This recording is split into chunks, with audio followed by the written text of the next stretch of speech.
Hey guys. I know I usually announce that I'm doing live videos, but whatever, let's be real. I'm a on the spur type of person.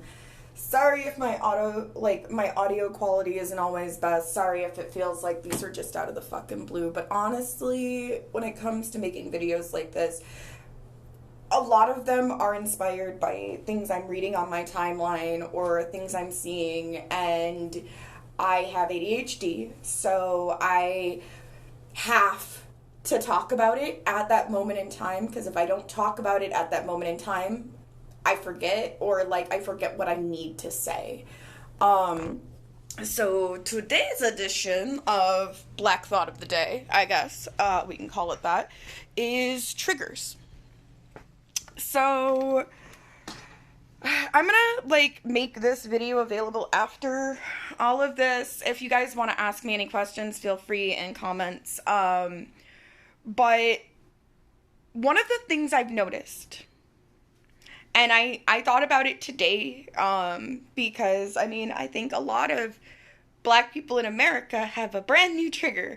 But I thought about it, and you always hear Caucasian people talk about mental health. Like, it's accepted for their background and for their culture to talk about what's wrong with you. And in the Black community, in case you guys didn't know, it is not.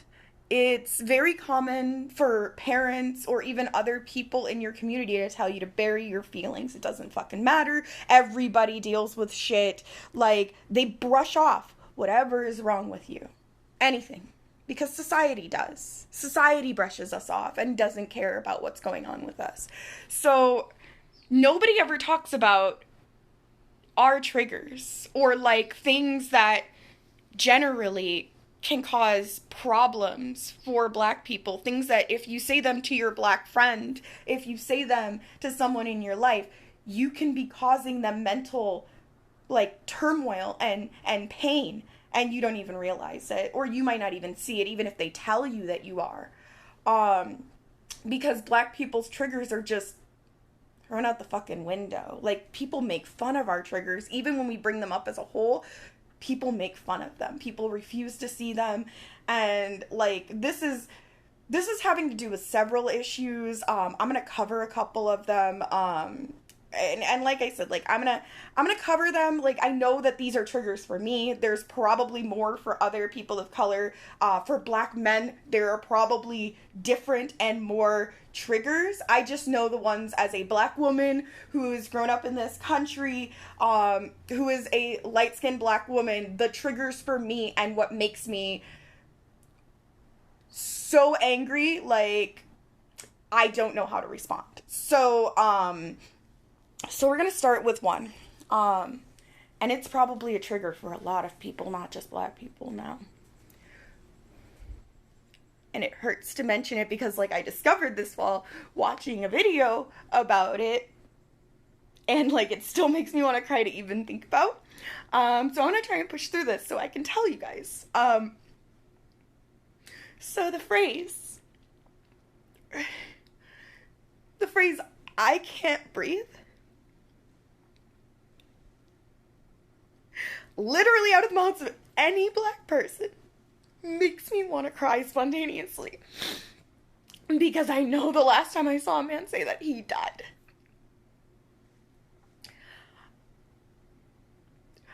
Please, for the love of God, never make jokes about this. I know that people like to make jokes about the taboo, but I swear to God, if you make I can't breathe jokes around Black people, they will never look at you the same way. That is a huge trigger. Even the sound of someone gasping now hurts to hear.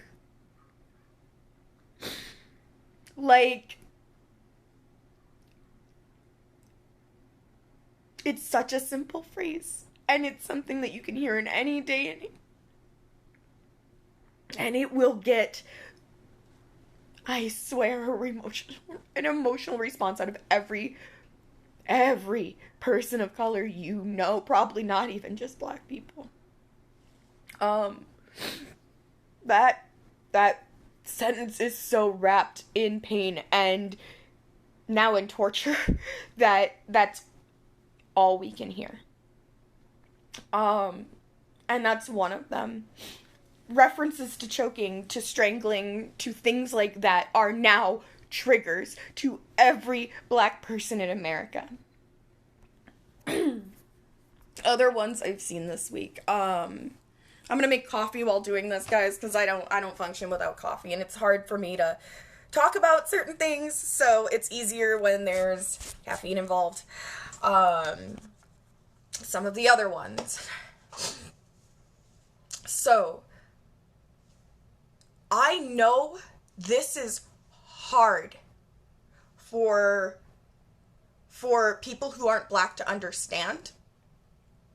Hopefully you guys can still hear me pretty well, because this one is one that I've brought up several times this week, and it's really hard to bring it up with people without being incredibly angry. Like, I literally had a discussion about this last night where someone brought it up and tried to minimalize it, and I was ready to kick him the fuck off of my friends list just for minimalizing this.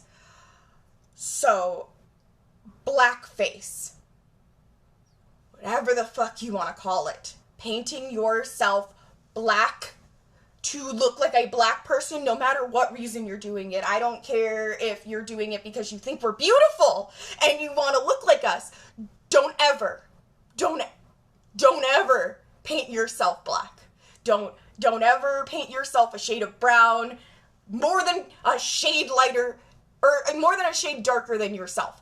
Just don't. Just don't. It is insulting on a core level as a person of color in this country. That is a huge trigger for most black people. And I know it's been so long since blackface was common in Hollywood, and it's been so long since people used it as degradation against us to make us look like rapists and murderers and thieves in movies, and it's been so long. I know, but it doesn't matter. I grew up, I'm only 32, I grew up with people doing blackface as a joke.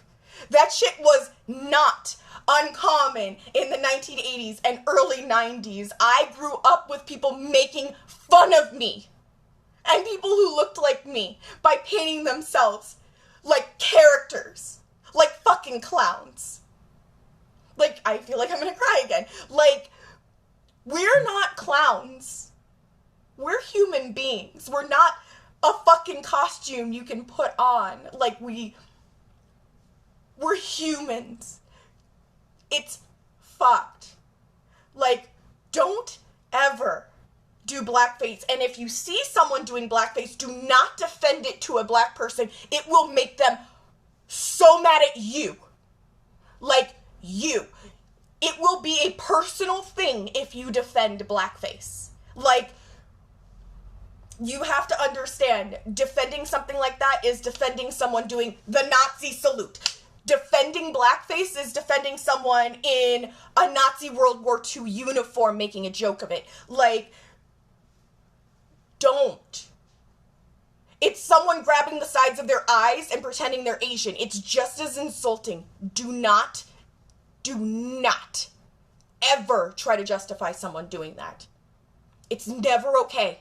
It's never okay. The fact that there are influencers doing it all over the internet doesn't make it okay. You should, if you see them, if they're on your friends list, if you know them, tell them to stop, to wash their fucking face, and to never do it again. Tell them to take down their photos and to stop it. Like, legitimately, don't come to me as a black person, tell me I'm overreacting. I'm not. Don't come to me when you should be going to them and telling them they're wrong for doing this. That blackface has a history in this country of demeaning us and degrading us, and the people who would do blackface in Hollywood were white actors, and they would do it for one of two reasons. So blackface was common for a lead role that you would not give to a black person because black people couldn't have lead roles. So it's taking something from us. It is taking from us. Or it's portraying us as monsters. Blackface was common in movies like Birth of a Nation to perpetuate the idea that black people would rape, murder, and steal. They would put on shitty, fucking Ebonics accents and pretend to be stupid like they thought we were. It's insulting. Whenever I see someone who's painted themselves black, all I can think is that mammy sketch. That's what I think they think of me.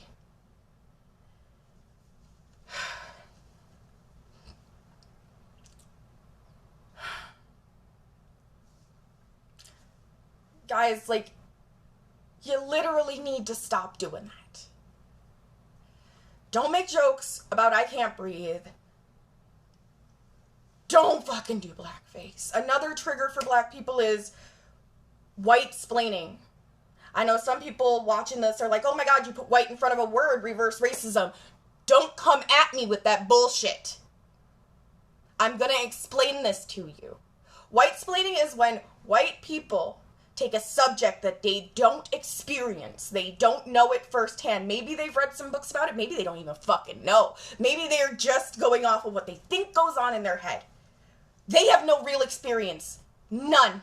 And then they try to go to people of color and tell us how we should react in those situations with no clue what the fuck racism is or how our lives are lived. Don't white-splain to black people. We know what our lives are like, we know what America's like, and we know what racism is.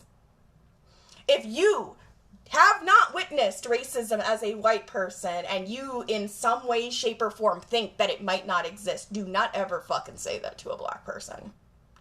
If you haven't experienced racism and you don't know what it is, go to a person of color you trust and ask them about their experiences. But no, racism is something that is so hard for so many people to talk about that they might not say it to you. That's also the weird fallacy in this country that black people don't seem like there's a problem with racism. Yo, we seem fine, right? Because we put on a happy face for you guys. We pretend to be okay because when we're not okay, you see us. And the world sees us and the country sees us and it can hurt us. We pretend that things are okay because we know if we acknowledge it and we shine a light on it, we're shining a light on ourselves and it could result in our deaths. If you go to your black friend and you ask them about racism and they seem, it's because they don't trust you. It's literally because they don't want to talk to you about these things. They don't feel safe talking to people about these things because black people in America don't feel safe talking about what happens to us a lot of the time.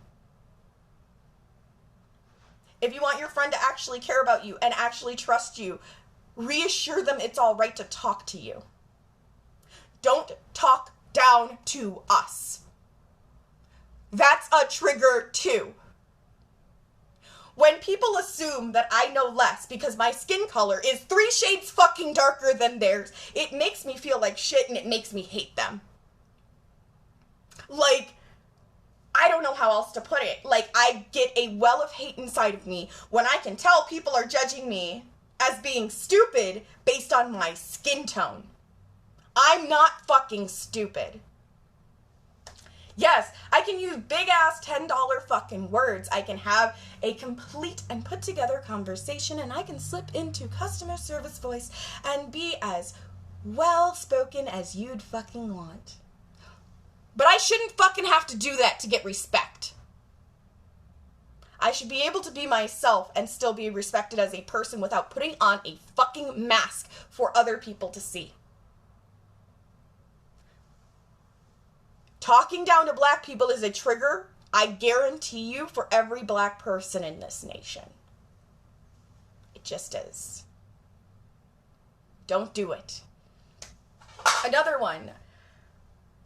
And some people are in my friends list are going to be very mad about this one. And I'm going to explain why. And I guarantee you, if you fit this bill, and I know you personally, it's not you. Trigger for black people. Almost any white person with a gun. Sorry if that hurts you guys. But it is. Like, legitimately, as a black person in America, I know that any white person with a gun, not just a police officer, could end my life. Any of them. And if they did, they probably wouldn't even go to jail for it. There would be no real punishment, so to them, what's there to lose? Like, I don't like to think about people like that. I am a big advocate of the Second Amendment rights in this country, as many of you who are on my friends list know. But I watch the news, and I am fully aware that people who carry guns into large areas more often than not are white males between the ages of 22 and 45. That being added in to the fact that the people in this country who are most likely to treat me unkindly or to be racist towards me are also white males between the ages of 22 and 45. I have some fear when those people have guns around me. Not so much that I'm ever going to do something against them or bring it up in an issue, like as an issue in a public place. But do know that most black people have this fear. So if you see our eyes dart when somebody enters the room, it might be because they have a gun on them, and we notice that. We will probably be the first ones to notice when a gun enters a room, because we look out for those things because we know they could end our lives. So that's another trigger.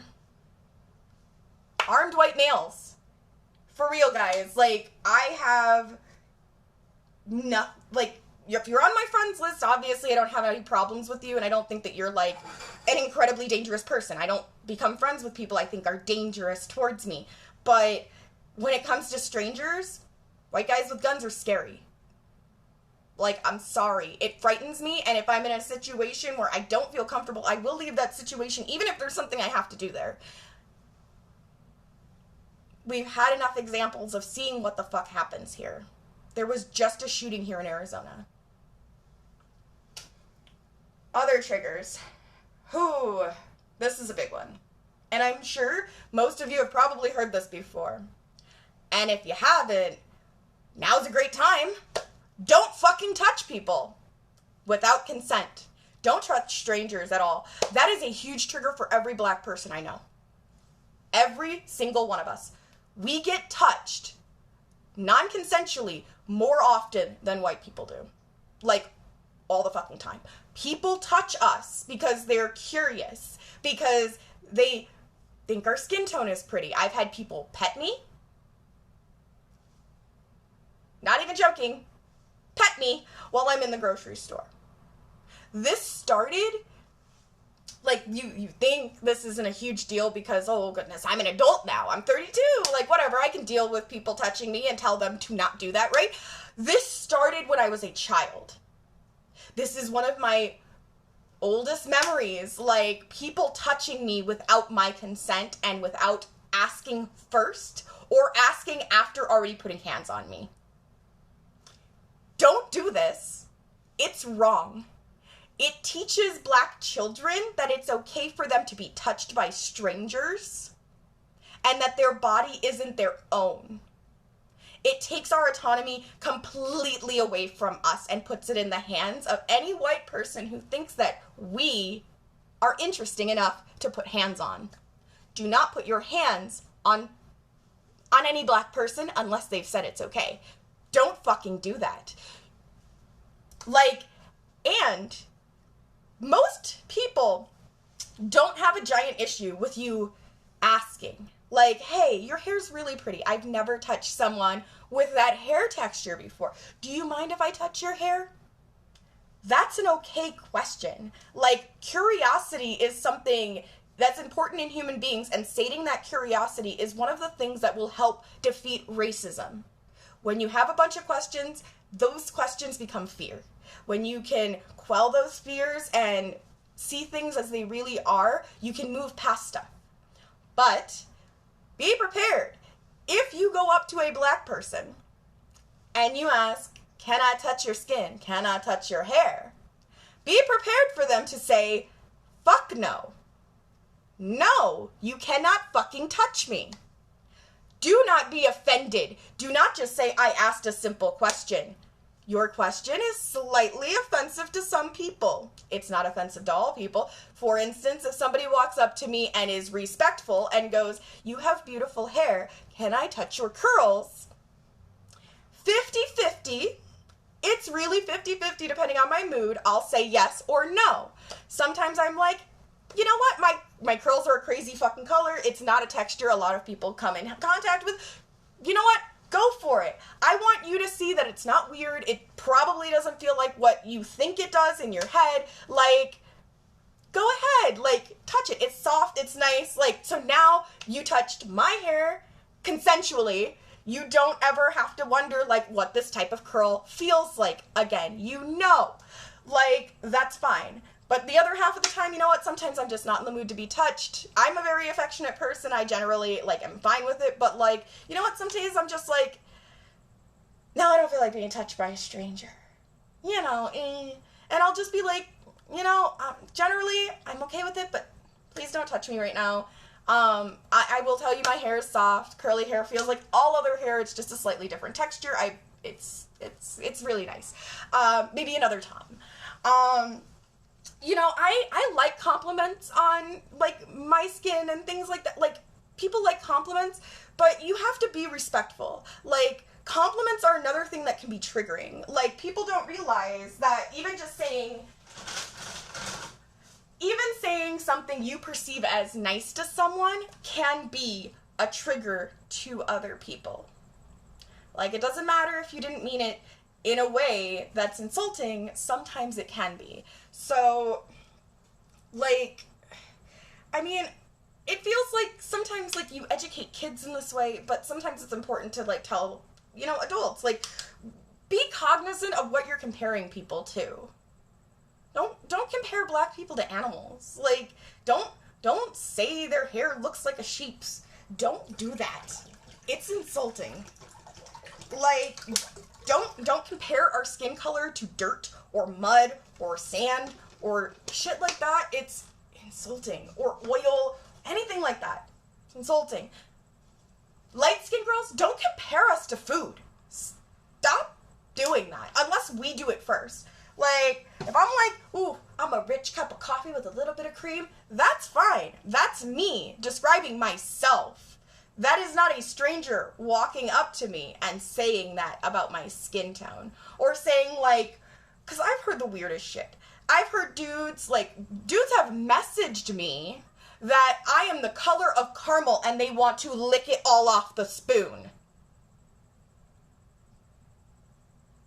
Strangers have messaged me this. Strangers. Again, coming from somebody I know, maybe not such a terrible thing. Coming from a complete stranger, it's insulting and triggering, and it's like, who the fuck do you think you are in my life to fucking talk to me that way? Don't. We're gonna move into another trigger that's gonna probably, like, it's probably gonna be a trigger for a few people. And I've noticed there's a couple black people on here, so y'all's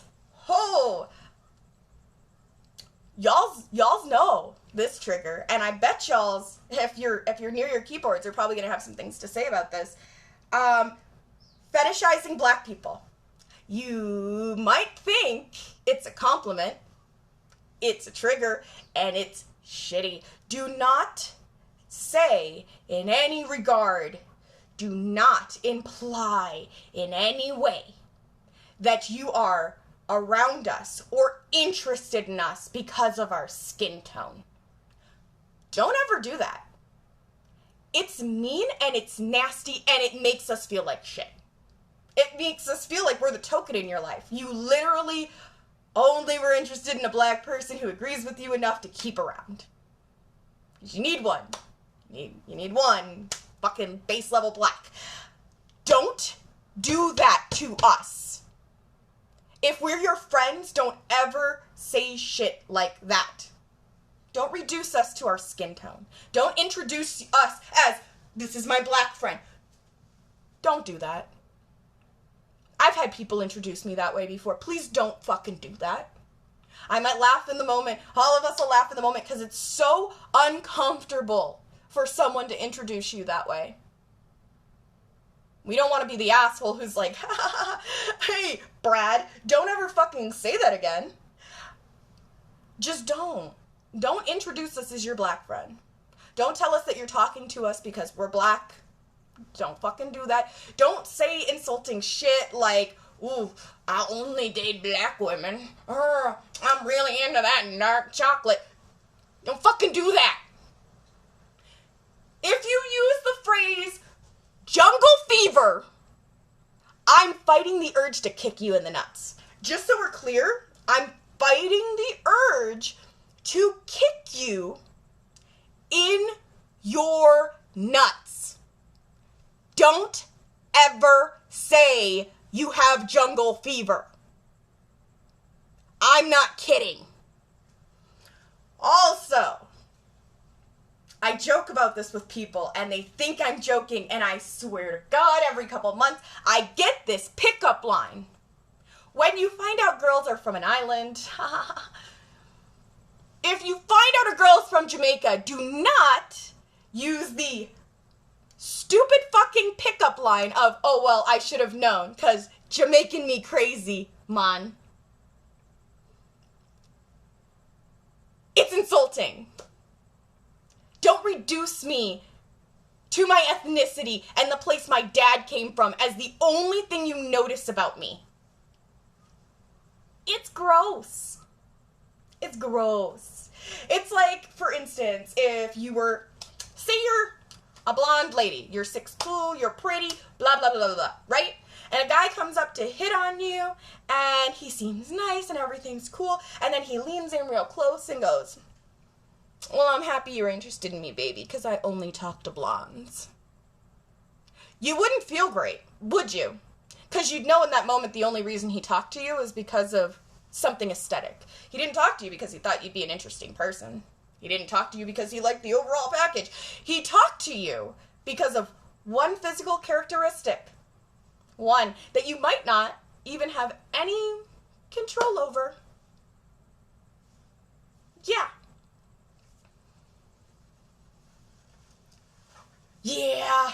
Yeah.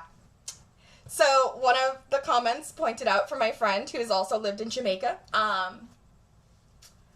if you put on a Jamaican accent to talk to a Jamaican person, you're being racist. I know a lot of my friends are going, oh, I've done that to you. I know. I remember.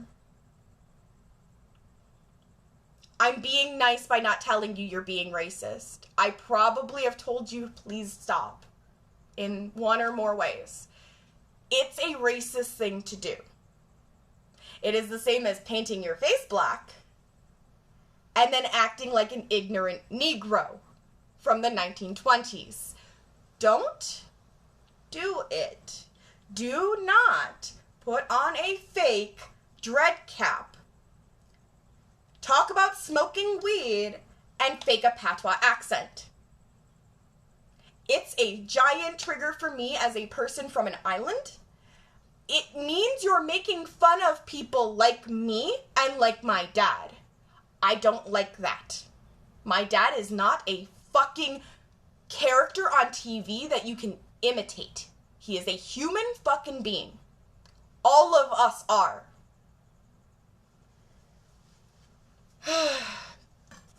Oh yeah, see, a couple people are like, I recoiled from hearing the term jungle fever, but if you're black and you've ever dated a white person, I guarantee you've heard it at least once, if not from them, from someone else.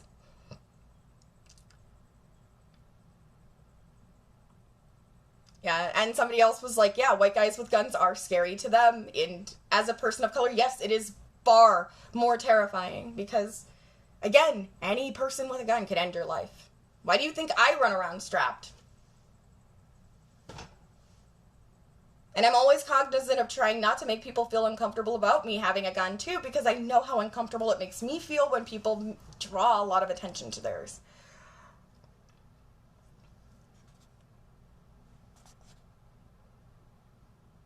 Yeah, and exactly, when it comes to, like, the touching thing, it's always about, my dad is a brilliant human. Brian knows, right? My family is full of brilliant humans. I'm gonna be honest. Like, all of us are crazy, but we're all, like, weird. Hey, guys with guns, I think the recent Seattle incident proves the point. Yes. So, I have had a couple friends ask me why I, when I go to peaceful protests, would carry my firearm on me. Aren't they supposed to be peaceful? Yes. They are absolutely peaceful, and they will 100% be peaceful on my side. I am not going to protest to harm anyone. I am not going to destroy property, and I am not going to hurt people. Like, I am not going to use my gun. Like, I'm not going there to use my weapon. But we live in a really scary, shitty world that even though these protests are for something real and for change and they're for human rights, there are people who are fighting that. And those people, a lot of them are racist, so they are already not all the way there. So they do dangerous, scary, racist shit. And in Seattle, something like that just happened. Peaceful protesters were out in the street. Somebody rammed their car into them, got out of the car, and shot someone. That's why I carry my gun with me, guys.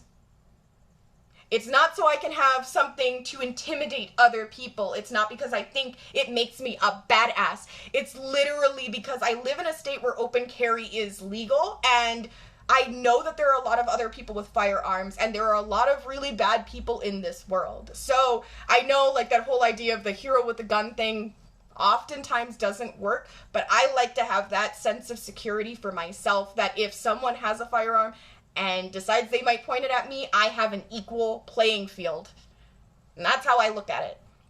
Or if I hear something in the distance and I'm not necessarily the closest person, I'm able to prepare myself and protect myself for when that comes to me.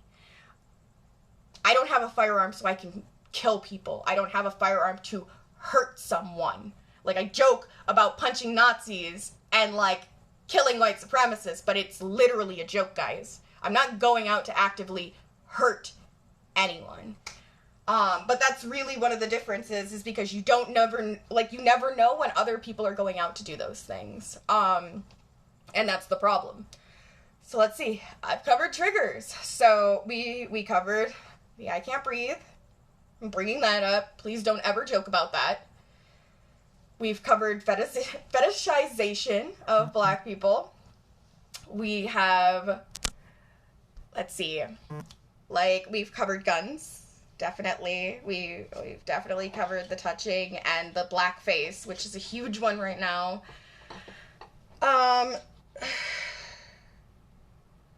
Let's talk about false equivalence, because that's another one that's coming up this week, and it's creating issues, and like I don't think everybody understands it, so like it's good to get into that. So one of the triggering things for a lot of Black people, which will get you angry responses from a lot of people, I try not to get mad when people do it because I understand and I empathize with why they're doing it. But it's false equivalence. So somebody will say, well, I was bullied as a kid. Like, it was hard for me growing up. Like, I understand what it's like to, like, racism can't be that bad. It's like, I've been bullied. I know what it's like. That's unfortunately a false equivalence. So bullying is terrible. And yes, in the very extreme aspects of bullying, it can be as bad as racial violence. Like, you can be bullied to death. Someone can hang you. Someone can strangle you. Someone can do something that would end your life. And it's literally not because of the color of your skin. It's because that person's a piece of garbage and they were bullying you. Yes, bullying can have the same effects that racial violence can have. But the issue is that bullying isn't as widespread and it isn't as accepted as racism is in America. People accept racism.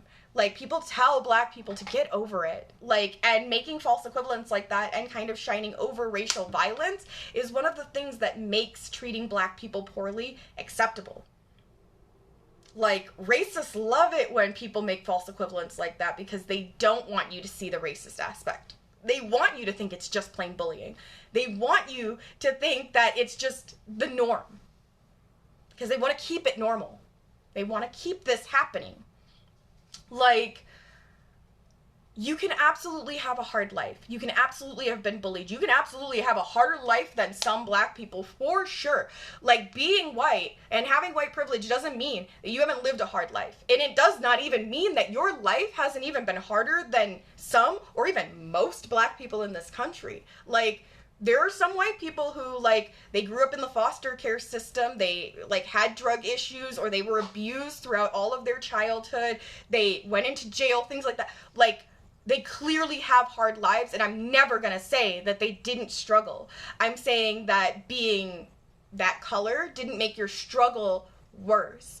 Like, every day of my life, I've had to grow up looking different than everyone around me. Like, I was lucky. I have, like, my close family is incredibly good. There are some racists in my family, as Cheryl knows, because she's related to them too. But, like, I was lucky enough that my mom was able to keep me safe, and safe in a way that a lot of parents aren't able to keep their kids safe.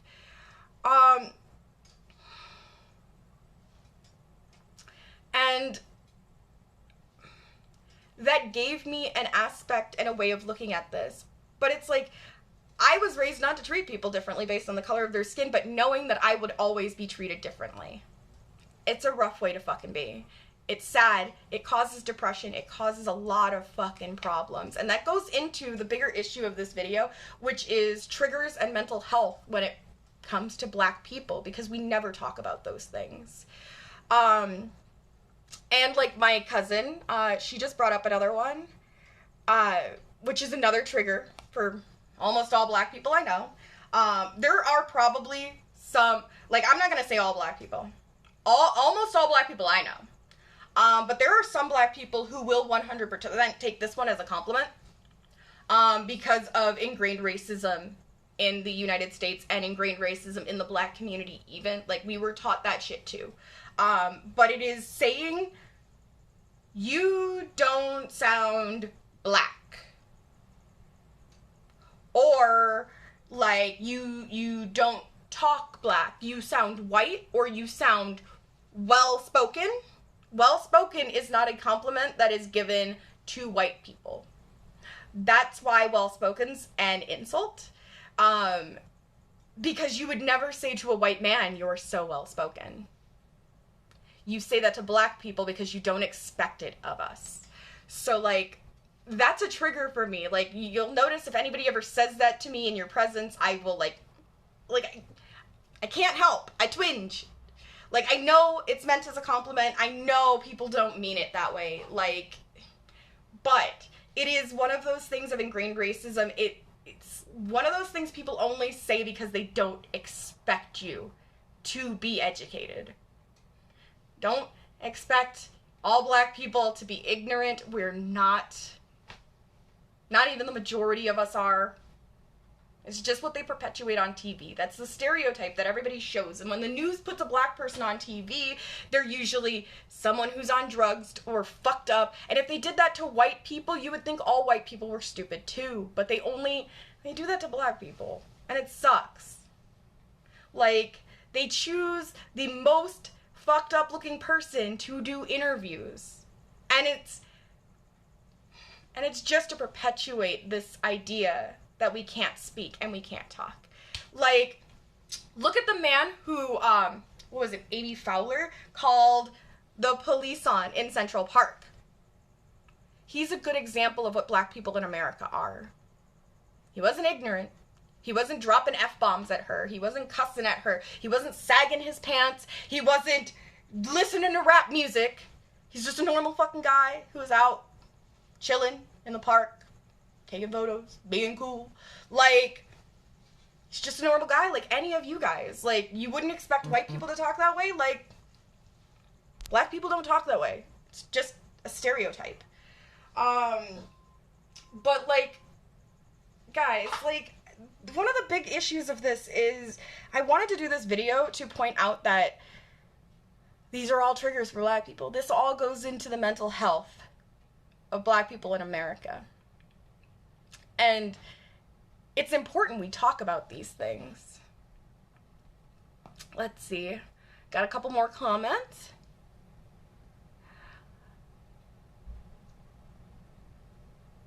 Yeah, Brian, it's totally a thing. People say it all the fucking time.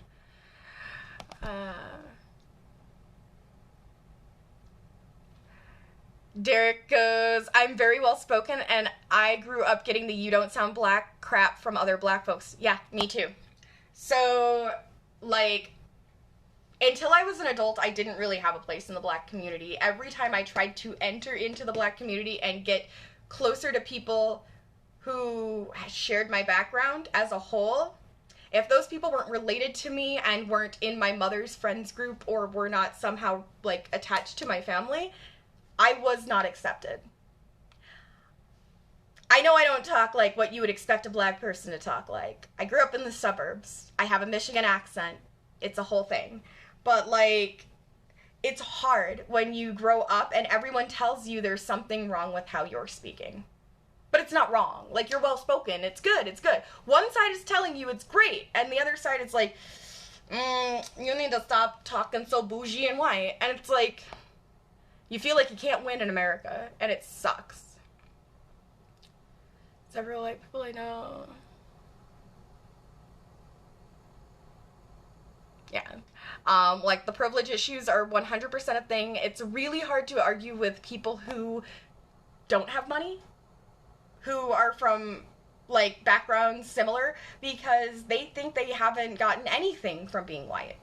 Sometimes the only thing you get from being white, the only privilege you have, guys, I'm gonna tell you right now, sometimes the only privilege you have is breathing.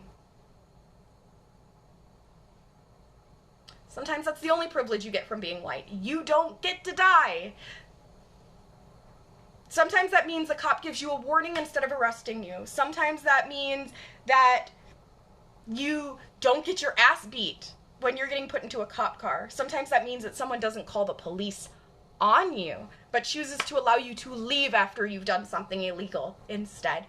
Instead of assuming you've done something illegal and calling the cops even if you haven't done anything. That's what white privilege is. You are very unlikely to have the cops called on you for doing nothing.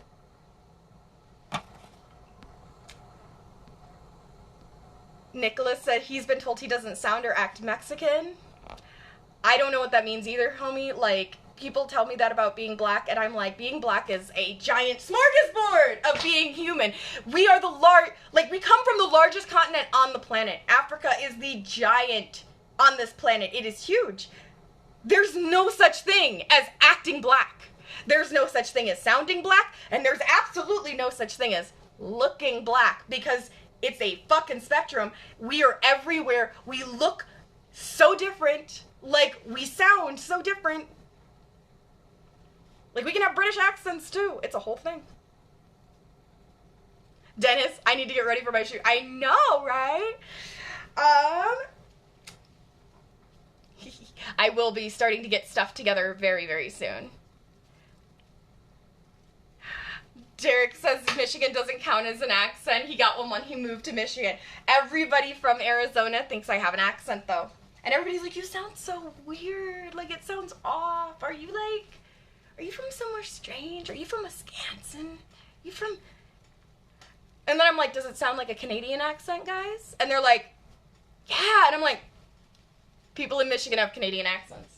Unless you're from Detroit, and Detroit has its own specific accent. Yoopers also have a very, very distinct accent. I'm from the mid part of the state. I've lived all over it, so I got kind of like the general Michigan accent, and I also spent a lot of time in Canada, so I get like the little bit of over the water accent with the A's. I'll A at people. Okay, this just irks the crap out of me when you see a black person doing something nice, like helping an old person or something like that, and when a white person goes nuts on how wonderful that is.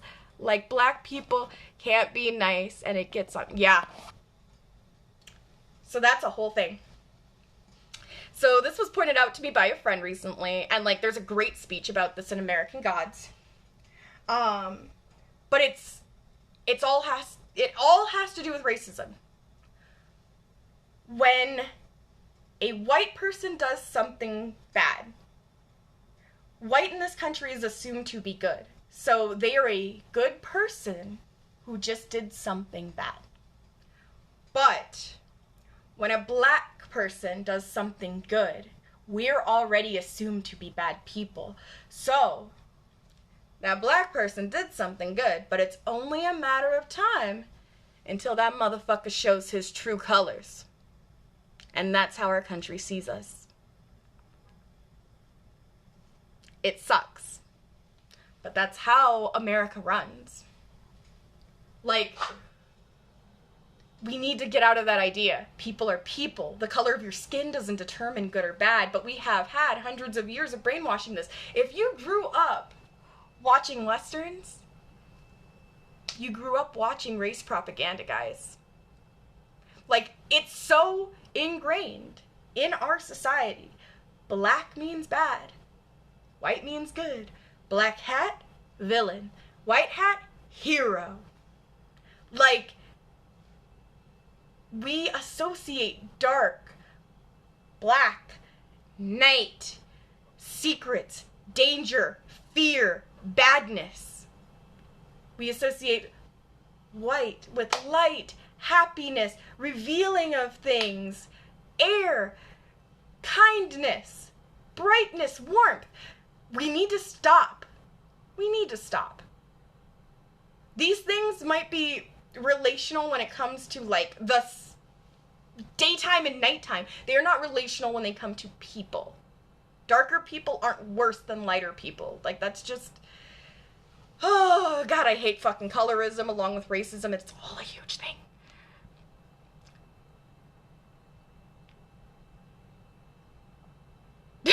Brian, he's like, he has an accent. I swear. Derek, he said he's Detroit here too. Mm-hmm. Oh my God. And see, that's the problem from growing up in the Midwest too and being all over the place is like you can pick up accents really weird, which is why a lot of actors are from the Midwest, because we generally have the default American accent, whether people want to say, like, whether people want to admit it or not. The accent of America on TV is an accent from, like, the Midwestern area. It's a generalized Midwestern accent from, like, Michigan, Ohio, Indiana. So, I don't have an accent. Y'all's have an accent. I'm kidding. We all have accents. But yeah, I swear, if I stay around people who have them long enough, I pick them up. I don't know what else to say. Like, these are the triggers I know about. I'm sure there are more. Like, I get weird when I talk, and then I forget, like, all the things I want to talk about. But this was all, like, this is all important for other reasons. So, we don't ever talk about black people having triggers. I'm gonna rinse out my French press real quick, guys.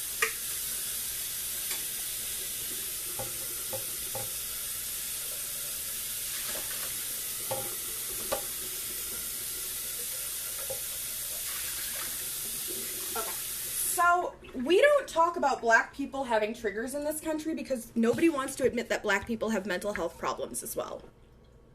We do.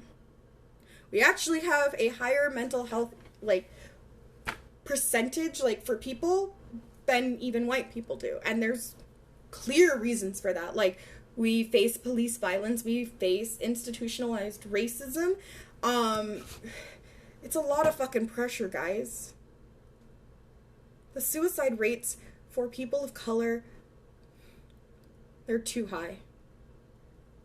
Like, even I'm gonna say this. Nobody fucking call anybody. I swear, don't get me institutionalized. I don't feel this way right now. But, like, even I have had points where, like, I look at the world and I look at what's going on in our country and everything, and it has nothing to do with my personal life even, but it, like, this country is so oppressive, and there's so much, and it feels like there's a weight on top of us that we can't fucking move more than an inch, and that makes you want to die. That doesn't make you want to live in this fucking world. Like, Black people are suicidal because we see what's going on around us and we feel like it doesn't matter if we die today or we die tomorrow. Something terrible's gonna kill us, and if it's gonna be something, why not us? I guarantee you there's somebody in this country holding a gun to their head right now, thinking that exact thing. Someone thinking, like, what does it matter if I pull the trigger or a cop does?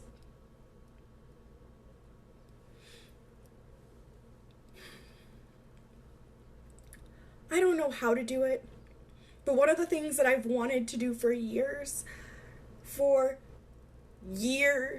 my people is give back something for mental health help for Black people in this country. We need a fund, or we need an organization, or we need something, because even finding help, so many of us are low income. If you're Black and you put down on a sheet that you're Black, they don't call you back. They don't. I've tried.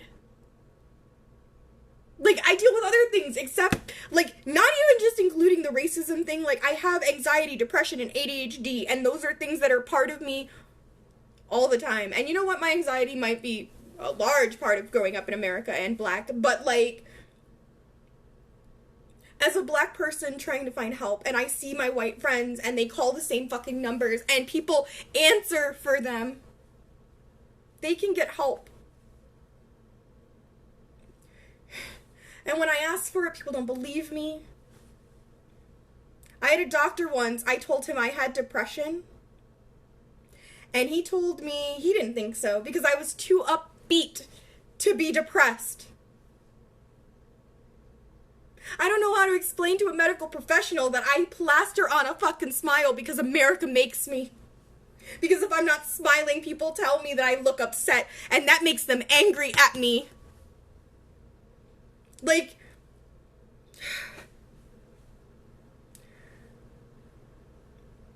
how do you explain that? Doctors in this country, they've done studies, they still think that Black people have a higher pain tolerance than white people, which is untrue. It's medically untrue, and there are doctors who still think that in this country. Like, even the medical field works against us.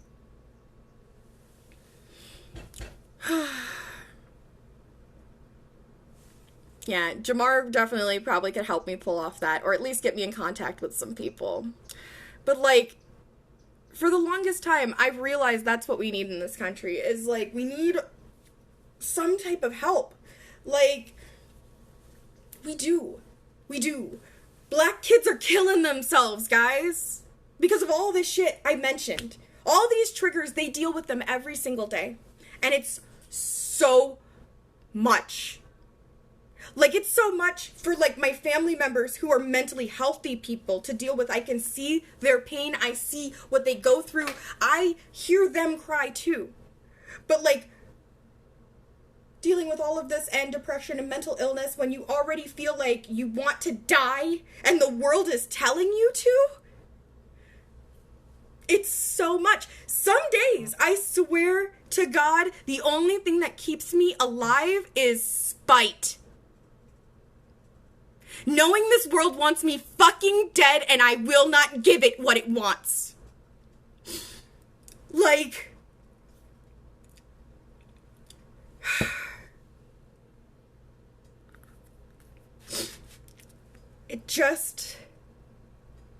it needs to be acknowledged, especially after everything we've seen, after Ahmaud Arbery's death, after George Floyd was killed in front of all of us. Every black person in this country saw that video and cried with him when he called for his mother.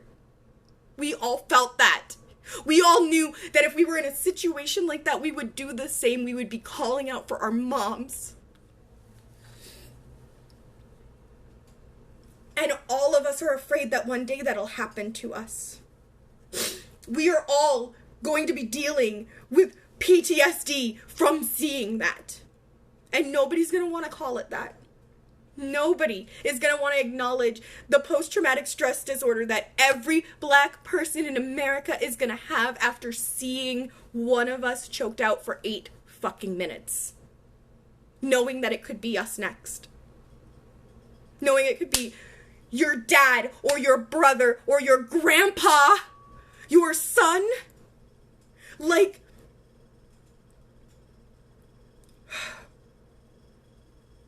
I tell people, like, they talk about, like, oh yeah, if you could choose, like, because I'm part of the, like, end of days groups and things like that, and, like, the post-apocalyptic groups, and people are like, oh god, if you could pick a dystopia, what dystopia would you live in? Like, what dystopian future would you live in? I already live in a dystopian future. I already live in a dystopia. Every black person in America lives in a dystopia. We hit 2020 and, like, I want to cry every day because when I was little, I don't fucking know why, but when I was little I just thought, like, I looked to 2020 as some milestone. Like, that was the future. That's, like, you know, that's the year, like, the Jetsons and shit was set. And, like, Blade Runner and all of those things. And I don't know why, but, like, when I was little, I thought to myself, 2020 is gonna come and racism is gonna be over and we're gonna have the future. And the future is gonna be bright and it's gonna be awesome and it's gonna be cool and maybe we'll have space travel, maybe we'll have hover cars, maybe, you know, maybe we'll have lightsabers. That would be fucking cool. And we hit 2020 and there's still black people dying for no other reason than being black. And it hurts. And it's this type of drop and disappointment, like I should have known it wouldn't change, but, like, I wanted it to. I wanted it to. We all did. And I don't know. I feel like I can't be the only black millennial growing up that had that thought, and, like, that thought fucking ruins you. It ruins you. When you had such high hopes for something better, and then it comes and it's all the same shit, and it's all the same pain, and it's like 3 fucking people in less than 3 fucking weeks dying the same way we've all been dying for hundreds of years. We're just dying.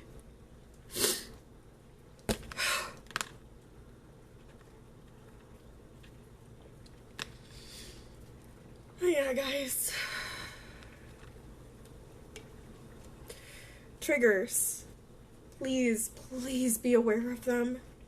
Think about it. Like, and, like, if your black friends come to you and they're like, dude, just don't fucking say that right now. Just don't. We're all just raw. We're open wounds right now. Our country is showing us that they don't care. As a whole, our government shows us they don't care. It's too much to take right now if we feel like our friends and people we're connected to don't care. You can feel however you want about all lives mattering, but you should see the importance of saying Black Lives Matter right now.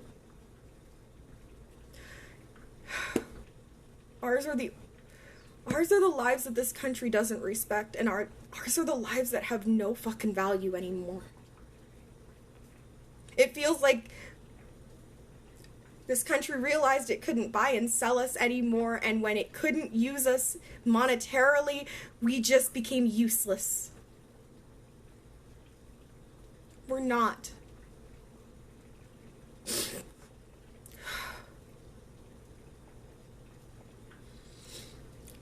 Every day of our lives shouldn't be waiting for the next bad news or the next dead black person. That wrecks people.